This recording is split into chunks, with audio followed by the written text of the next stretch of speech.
कुर्की जब्ती के दौरान बजरंग दल के डिस्ट्रिक्ट कन्वेनर कुंदन कुमार के आत्मसमर्पण के साथ ही बिहार शरीफ में रामनवमी के अवसर पर हुई हिंसक वारदात की परतें खुलने लगी हैं। कुंदन कुमार पूरे मामले का मुख्य आरोपी है। इससे भारतीय जनता पार्टी का ये नैरेटिव सवालों के घेरे में आ गया है कि आगजनी, लूटपाट और हिंसा के लिए खुद मुसलमान दोषी हैं। उन्होंने मुख्यमंत्री नीतीश कुमार पर तुष्टीकरण की राजनीति करने तक का आरोप लगाया था। बंगाल के रास्ते पर बिहार चल पड़ा। बंगाल गजवाए हिंद इस्लामिक स्टेट, वहाँ हिंदुओं का भय, हिंदुओं के अंदर पलायन। और दूसरा, बिहार में अगर मुख्यमंत्री को ये नहीं पता था कि रामनवमी के जुलूस पर पथराव करने के लिए, अटैक करने के लिए पहले से जमा किया जा रहा है, तो काहे को मुख्यमंत्री है? इससे बढ़िया मुख्यमंत्री से इस्तीफा कर दे। कि तुष्टीकरण की राजनीति की बू आ रही है आपके लोगों के बातों से, और प्रशासन आज कहीं न कहीं असहज बना हुआ है। प्रशासन दबाव में है। प्रशासन पर सरकार के तुष्टीकरण की नीति लागू करने का दबाव है, इसलिए सिटिंग जज से जांच हो, न्यायिक जांच हो। दूसरी तरफ सरकार ने कहा था कि जांच से सारा सच सामने आ जाएगा। मामले की जांच एसआईटी कर रही है। और ये घटना घटी है, ये बहुत दुख की बात है और जरूर कोई न कोई घचपच किया है। तो हम लोग तो पूरे तौर पर इन लोगों को कह दिए कि अंदर से पता करिए कौन क्या कर रहा है। तो आएंगे तो जरूर इस मुद्दे पर कहेंगे कि लॉ एंड ऑर्डर जिस तरह से बिगड़ा है बिहार का। नहीं, लॉ एंड ऑर्डर, आप जरा सोचें, लॉ एंड ऑर्डर कहीं बिगड़ा है? आप तो पूरे तौर पर देख लीजिए, ये चीज लॉ एंड ऑर्डर से ले तो बदमाशी करना है, ये आपस का झगड़ा करना, ये साधारण बात नहीं ना। ये तो कुछ भी गड़बड़ किया है, तो उसके लिए तो पूरे तौर पर सब तरह से लोग देखेगा उसको। और यहाँ पर बाकी सब कोई लॉ एंड ऑर्डर का प्रॉब्लम नहीं है। रामनवमी के दिन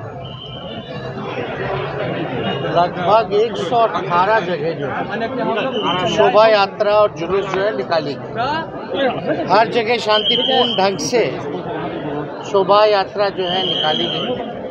2 जगह खासतौर पे सासाराम और बिहार शरीफ, वहाँ दंगा भड़काने का प्रयास किया गया। आप लोग समझ सकते हैं कि लगातार बिहार को टारगेट किया जा रहा है।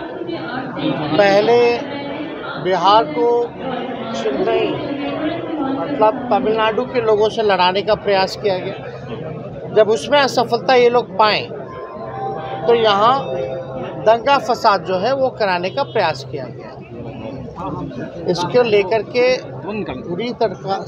पूरी तरीके से सरकार जो है गंभीर है, और जो लोग भी इसमें पाए जाएंगे उनको बख्शा नहीं जाएगा। तुष्टीकरण की राजनीति बिहार की सरकार और बिहार के मुख्यमंत्री जी नहीं करते हैं, महागठबंधन की सरकार नहीं करती है।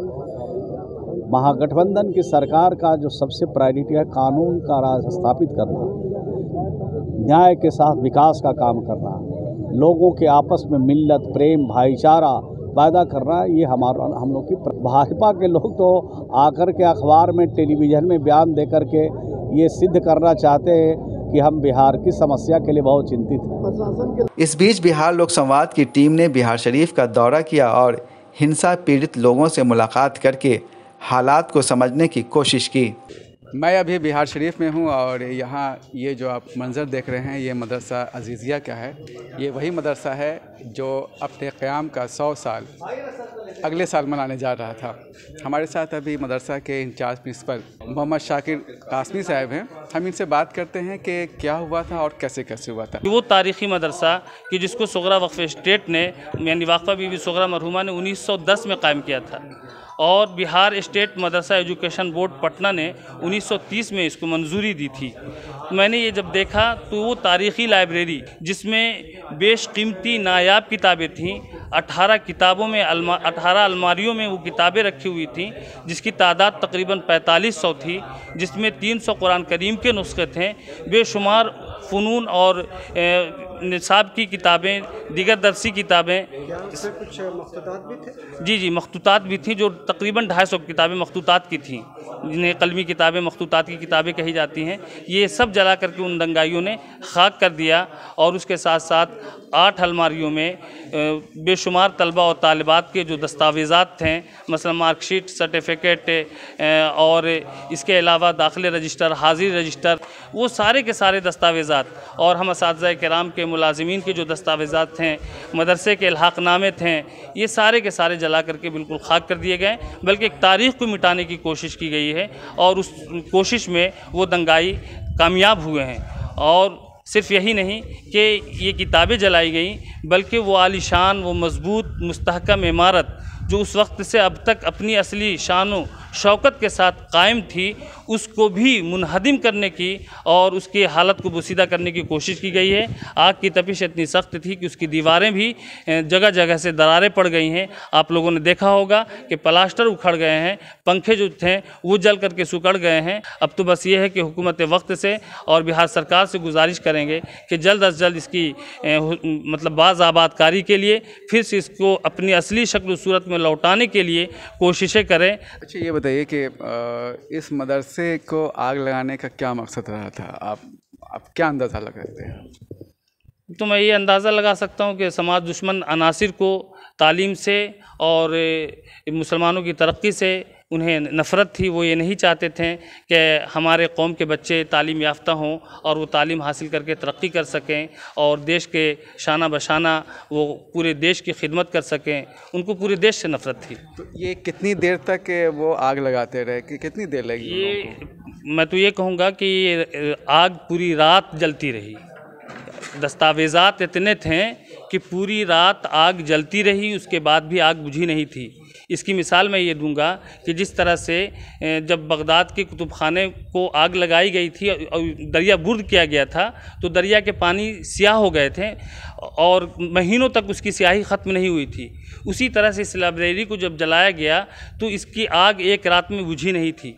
दूसरे दिन बुझाने के बावजूद भी फिर शाम में ये आग खुद ब खुद भड़क जाती है, चूँकि उसको इतने दस्तावेज़ात मुहैया थे कि तकरीबन 3 दिन तक आग बरकरार रही, जलती रही, धीमे धीमे रफ्ता रफ्ता 3 दिनों के मुसलसल कोशिश के बाद आग पर काबू पाया जा सका। आपने कहा कि आग लगाई गई और इतनी काफ़ी देर तक आग लगती रही, तो शाम 6 बजे से आपने कहा, तो क्या दूसरे लोगों ने नहीं देखा इसको? बिल्कुल दूसरे लोगों ने देखा होगा, प्रशासन ने भी देख करके इसको चश्मपोशी की होगी, या हालात उस वक्त इतने ख़तरनाक थे कि मौजूदा हालात को काबू करने की कोशिश कर रही थी। मैं तो ये समझता हूँ कि अगर बर वक्त इसे बचाने की कोशिश की जाती तो कम से कम एक हिस्सा जलता, बकिया 3 हिस्से को बचाया जा सकता। दंगाइयों ने एक और शैक्षिक संस्था सुगड़ा कॉलेज पर पथराव किया और जनरेटर में आग लगा दी।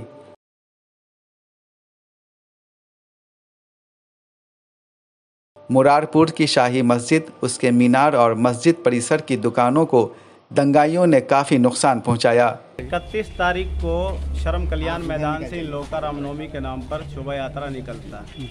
वो जुमे के बाद ठीक शर्म कल्याण मैदान से निकला, बराबर होते हुए यहाँ पर कोई भी मामला नहीं। आगे गगन दीवान की तरफ मालूम हुआ कि कुछ हल्ला शरात हुए हैं, कोई टेंशन हुआ है।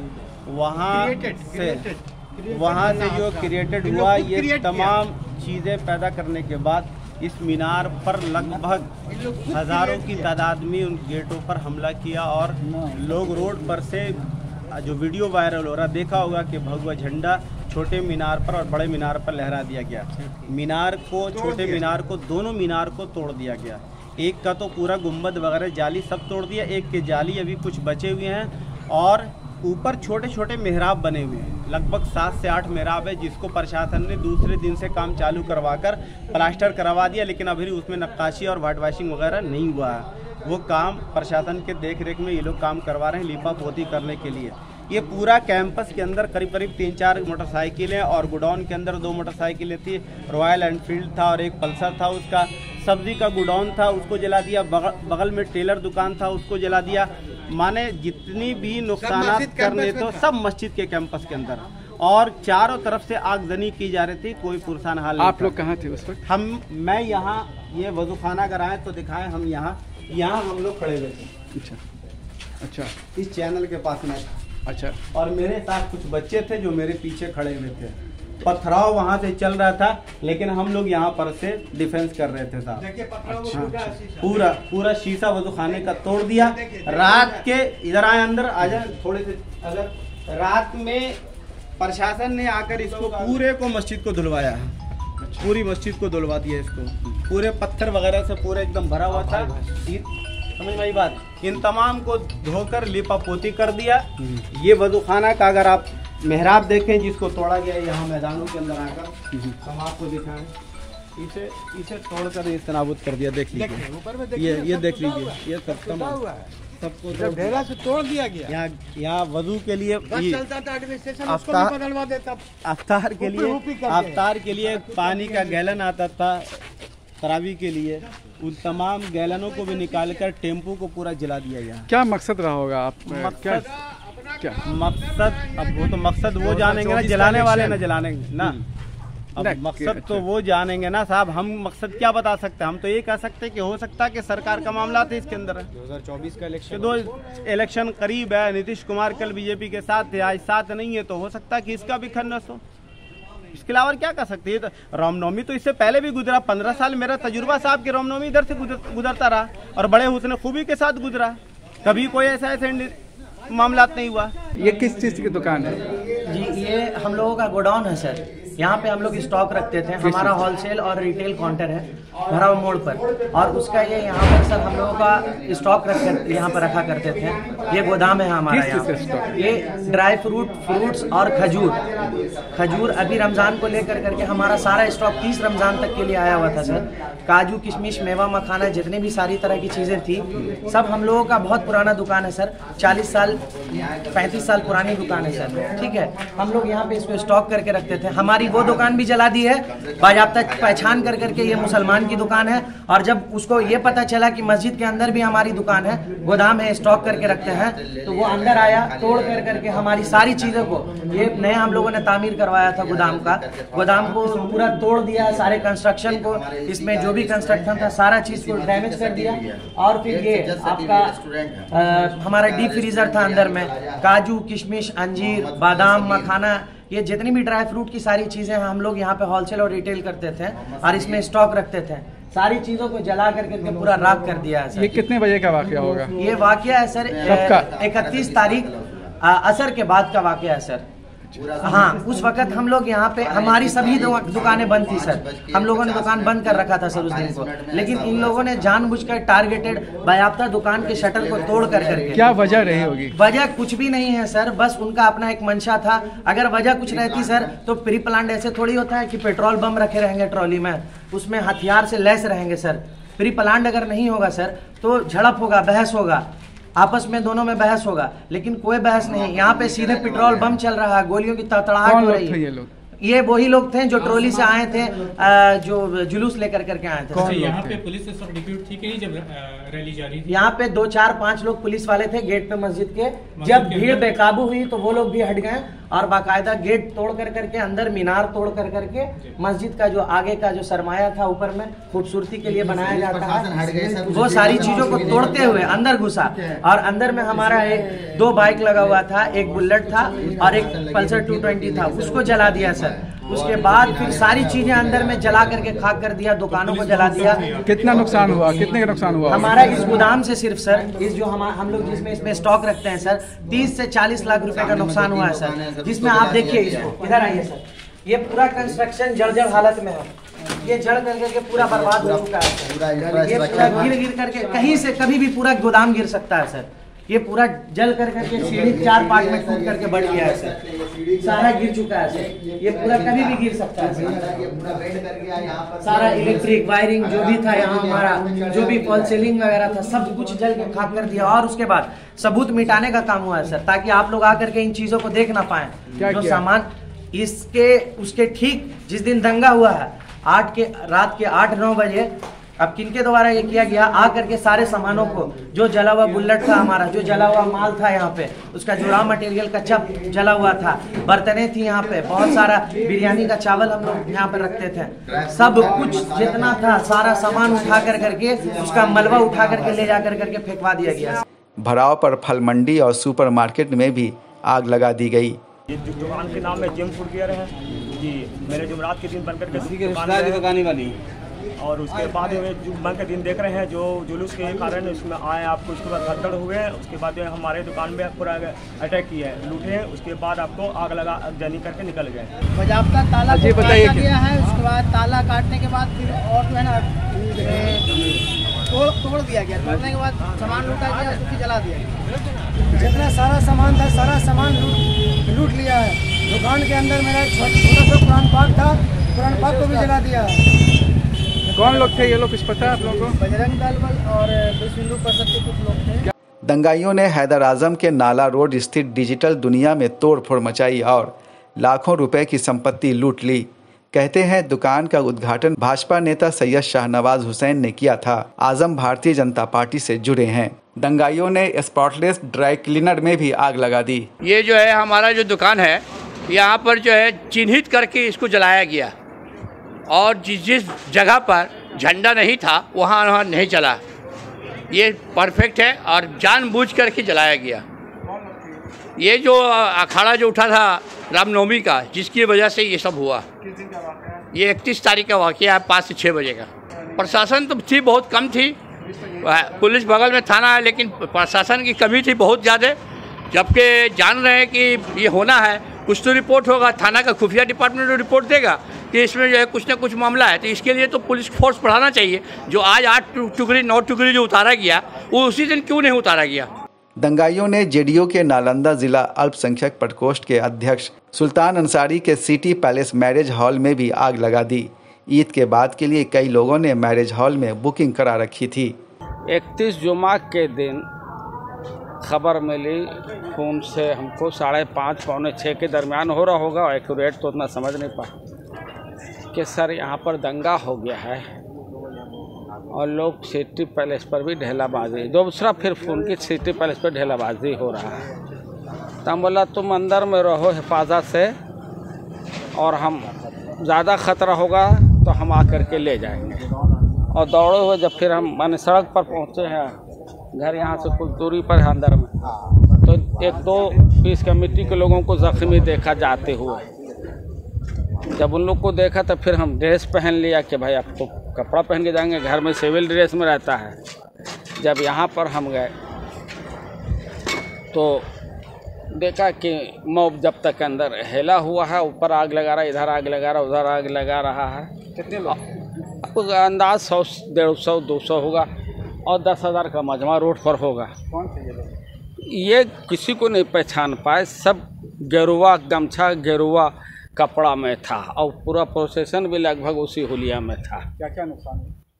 पूरा कैंपस तो आप लोग खुद देख लीजिएगा सर्वे। कितने का नुकसान हुआ?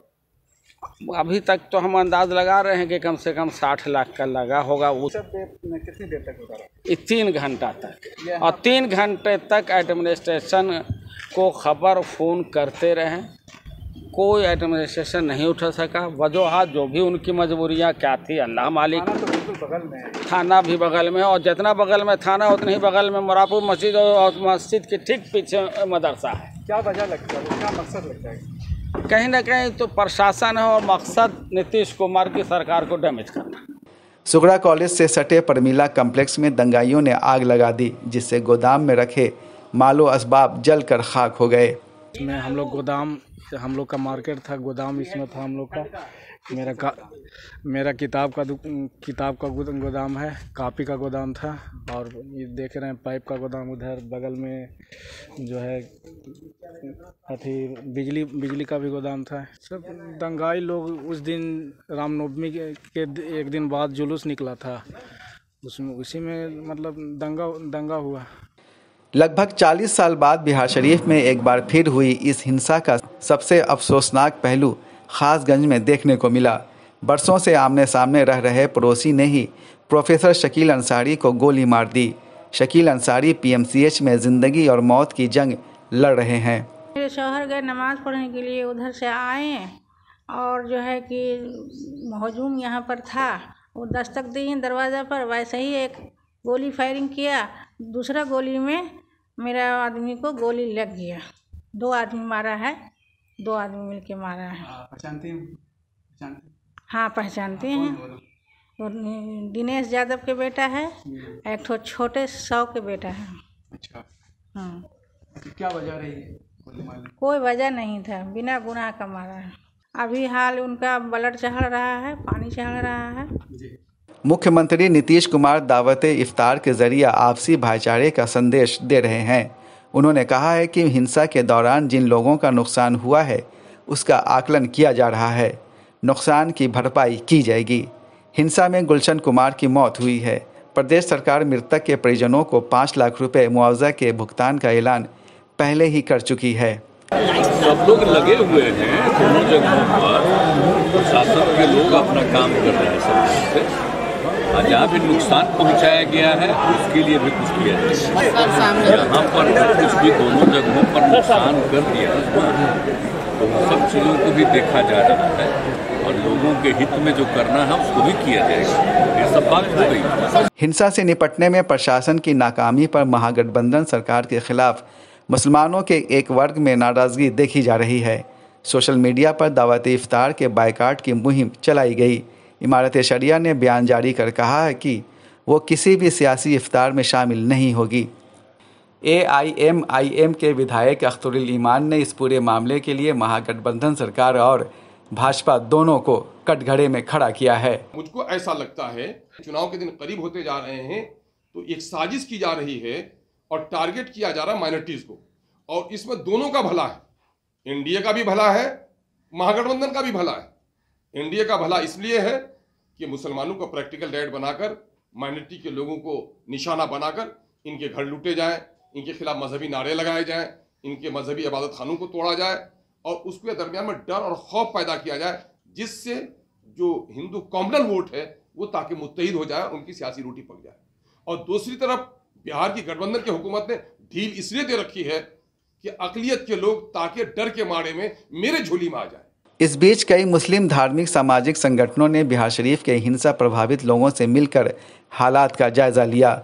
ऑल इंडिया मिल्ली काउंसिल के नेशनल वाइस प्रेसिडेंट मौलाना अनीसुर रहमान कासमी और जमीयत उलमा बिहार के जनरल सेक्रेटरी डॉक्टर फैज़ अहमद कादरी ने चीफ सेक्रेटरी आमिर सुबहानी से मुलाकात की।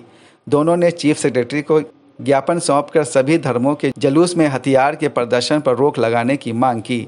जमात-ए इस्लामी हिंद बिहार के स्टेट प्रेसिडेंट मौलाना रिजवान अहमद इस्लाही ने दोनों समुदाय के रिश्तों को बेहतर बनाने पर जोर दिया। मुझे लगता है कि सारे जितने भी नुकसानात हुए हैं उसमें सबसे बड़ा नुकसान ये है कि हिंदू मुस्लिम के दरमियान एक फिर से दरार पैदा कर दिया गया है। ये बहुत ही तशवीशनाक है। ज़रूरत इस बात की है कि फ़ौरन इस दरार को पाटा जाए और समाजी दूरियां कम से कम की जाए। हम इस मौके पर गोया मजहबी रहनुमा, सामाजिक कारकुनान, हिंदू मुस्लिम हर तरह के लोगों से ये अपील करते हैं कि जिस तरह से आप परंपरा से रहते चले आ रहे थे उस तरह से आप गोया फिर से अपने रिश्तों को बहाल करें, किसी के बहकावे में ना आए।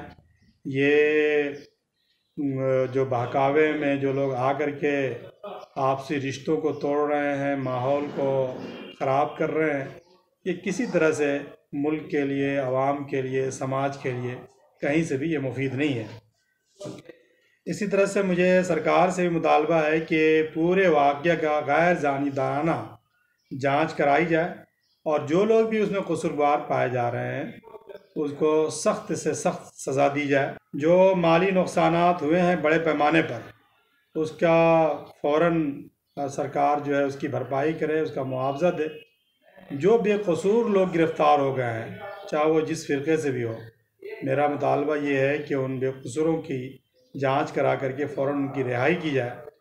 जिन दुकानों और मकानों, मदरसों और मस्जिदों में तोड़ फोड़ हुआ है, उसकी दीवार दीवार को नुकसान पहुंचा है, उसकी बिल्डिंग को, इमारत को नुकसान पहुंचा है, फिलफौर उसकी मुरम्मत और तामीर कराई जाए। हिंसा के 9 दिन बाद ADG हेडक्वार्टर GS गंगवार ने पटना में प्रेस कॉन्फ्रेंस करके घटना से जुड़े कुछ तथ्यों का खुलासा किया। नालंदा में मेरे पास में डिटेल सूचना है, 15 FIR हुई, उसमें 271 एक्यूज बनाए गए नामजद। उन नामजद में से 100 अभियुक्तों को गिरफ्तार किया गया, 40 और गैर नामजद लोगों को गिरफ्तार किया गया। इस प्रकार से नालंदा में 140 अभियुक्तों को गिरफ्तार किया गया। बहुत सारी पोस्ट, बहुत सारे संदेश, बहुत सारे वीडियो ऐसे पाए गए जो गलत थे, भ्रामक थे, भड़काऊ थे, उन्माद को फैलाने वाले थे, और जिसके कारण ये सुनियोजित साजिश के तहत ऐसे लोगों को जोड़ा गया, उन्माद फैलाया गया। उसके प्रतिफल में ये जो हिंसा हुई, अभी आर्थिक अपराध इकाई जांच कर रही है। आर्थिक अपराध इकाई सभी पहलुओं पर 120 धारा लगी हुई है, षड्यंत्र की धारा लगी हुई है, कॉन्स्पिरेसी के एंगल पर है। तो अभी उनके व्हाट्सएप ग्रुप, सोशल मीडिया के चैट और उनके एनालिसिस करके जो बात सामने आई है मैंने रखा है। और कुछ दिन पहले ही यहाँ पर पोस्ट होना शुरू हुए और उसके बाद में हिंसा हुई। Chat, URL, post, Facebook, Twitter, YouTube, बहुत सारे प्लेटफॉर्म्स पर ऐसे मैसेजेस आए। उन सभी का गहन विश्लेषण किया गया और एक व्हाट्सएप ग्रुप जिसकी मैं बात कर रहा हूँ उसमें 456 पार्टिसिपेंट्स, सभी को आर्थिक अपराध इकाई ने जांच किया, उनके पोस्ट, उनके कंटेंट पढ़े। जिन लोगों के आपत्तिजनक, भड़काऊ, धार्मिक उन्माद को फैलाने वाले थे, ऐसे लोगों को चिन्हित किया, उनको स्पेसिफाई किया और उन 456 में से 14 लोगों पर, उसमें से आर्थिक अपराध इकाई द्वारा 5 नामजद अभियुक्तों को गिरफ्तार करने में सफलता पाई है। उन 5 अभियुक्तों के नाम हैं मनीष कुमार, तुषार कुमार तांती, धर्मेंद्र मेहता, भूपेंद्र सिंह राणा और निरंजन पांडे। इन अभियुक्तों के 5 से 5 मोबाइल फ़ोन पे बरामद हुए। अब इन फ़ोन का इस्तेमाल कंटेंट अपलोड करने के लिए किया गया था, ऐसा पता चलता है। गहन विश्लेषण इन मोबाइल फ़ोन का और उसका विश्लेषण करने के बाद आगे बात पता चलेगी। इन 5 अभियुक्तों के अलावा जैसा मैंने आपको बताया 15 अभियुक्तों पर एक साइबर FIR हुई है। 2 अन्य अभियुक्त जिसमें कुंदन कुमार जो स्थानीय रूप से अपने आप को एक संगठन से जुड़े हुए हैं, उनके द्वारा ऑलरेडी आत्मसमर्पण एक दूसरे केस में कर दिया गया है जो फिजिकल वायलेंस का है। उनके ऊपर भी एक FIR है, तो वो उस कांड से इस कांड में रिमांड किए जाएंगे। उसके अलावा एक कृष्ण कुमार आत्मसमर्पण किए हैं, उनको भी इस कांड में रिमांड किया जाएगा। सवाल यह है कि जब साजिश रची जा रही थी तब पुलिस का खुफिया विभाग क्या कर रहा था, और जब उपद्रवी जुलूस में पेट्रोल, बम और हथियार लेकर चल रहे थे, मस्जिद के सामने उत्तेजक नारे लगा रहे थे और आगजनी व पथराव कर रहे थे, तब पुलिस कहाँ थी? आप मेरे पीछे मुरादपुर मस्जिद को देख सकते हैं। इस मस्जिद में काफ़ी तबाही हुई है और इसके साथ ही और भी कई जगह है जहाँ पर काफ़ी तबाही हुई है, वहाँ जला दिया गया है, काफ़ी नुकसान पहुँचाया गया है वहाँ की संपत्ति को। सबसे बड़ा मामला जो यहाँ पर देखने को मिला और लोगों से बातचीत करने के बाद ये पता चला कि सबसे ज़्यादा शिकायत लोगों को यहाँ का जो मुकामी लहरी थाना है उससे है।